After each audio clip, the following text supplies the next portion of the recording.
What's up, guys? Welcome back to the channel, man. Thanks for tuning in. Now, in this particular situation, you had a 19-year-old guy get his permit and accidentally shoot his friend in the neck, showing off his gun.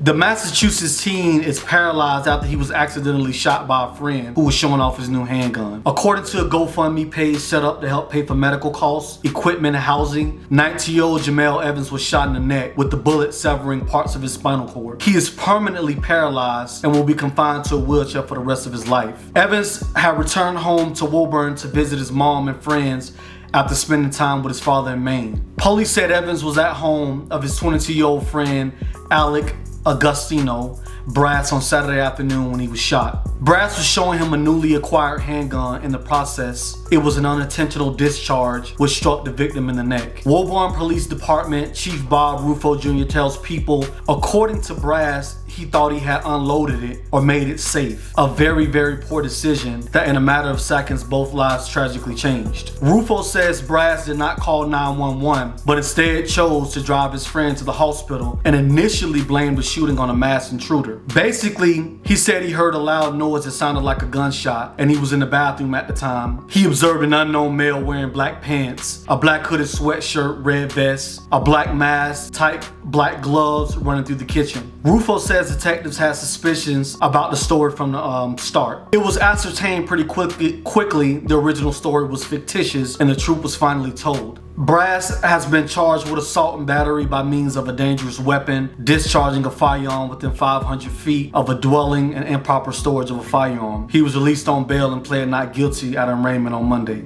And now this man, he gonna be permanently paralyzed.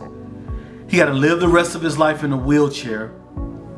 Luckily, he didn't die. He probably gonna wish he did, just from having to live in a wheelchair the rest of his life, not being able to experience the normal things, while his friend who accidentally did it is gonna get to live a normal life after he serves a few years in jail, because I'm pretty sure that's all he's gonna get, because he didn't kill him.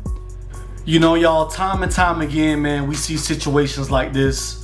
People playing with handguns, innocent kids accidentally finding handguns, and the situation ending tragically. People not storing them properly, people not unracking the bullet in the chamber properly.